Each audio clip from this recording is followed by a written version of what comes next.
Bonjour à tous. C'est lui qui dirige les opérations visant à limiter les fraudes. Qu'est-ce qu'on a découvert de beau? Rien? Et ce matin, les nouvelles ne sont pas très réjouissantes. Salut Raymond, ça va bien? Tu viens pour la région? On y va? Ouais. Non, vous êtes sur un truc chaud là? Justement, on est en train de regarder les... Attends, pourquoi c'est orange là? Pourquoi c'est rose là de l'autre côté? C'est le pourcentage de fraude sur le mois. En rose, c'est le nombre de fraudes bancaires commises via Internet sur les 12 derniers mois. C'est en train de monter un peu, non? Oui, bon, on va en parler. Allez, on y va. On y va? Des statistiques inquiétantes. Et toutes les banques subissent le même sort. Plus de la moitié des fraudes bancaires s'opèrent aujourd'hui via Internet.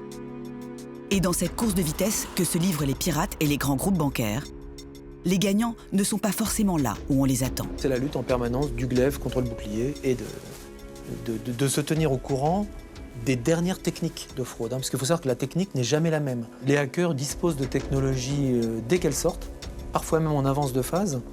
Donc ils sont très bien outillés et très bien, eux-mêmes très bien formés. Ils disposent de budgets très importants, ils ont des outils, ils ont des ordinateurs, des derniers cris.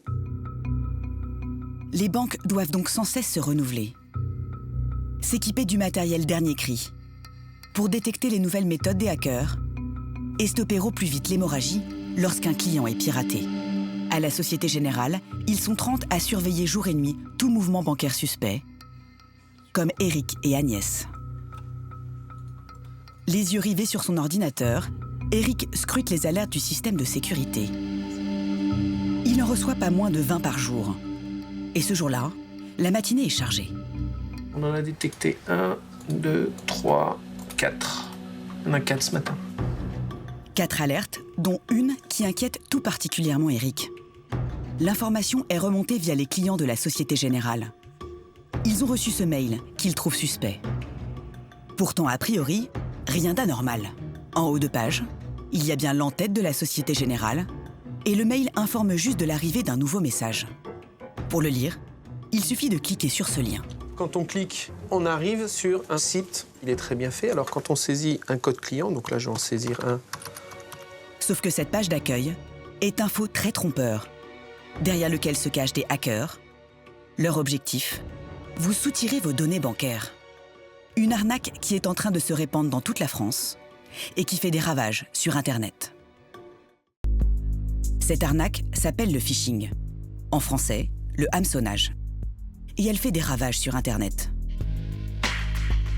Nous avons tous reçu un jour des messages, comme celui-ci. De faux mails d'institutions officielles, caisses d'assurance familiale, banques ou grandes entreprises de télécommunications dont vous êtes les clients. On peut très facilement s'y méprendre. Tout y est, même le logo. Et pour que vous tombiez dans le piège, les messages sont tournés de façon à vous donner envie de répondre. Comme ce mail, censé venir des impôts. Bonne nouvelle, l'État nous doit 178,80 €. Pour les toucher, il suffit de cliquer sur ce lien. De quoi vous inciter à aller plus loin. Une page Internet s'ouvre alors. On nous demande d'indiquer toutes nos coordonnées bancaires. Le piège se referme. Les hackers peuvent désormais dépenser notre argent sans compter. Des attaques comme celle-ci, la Société Générale doit en affronter tous les jours.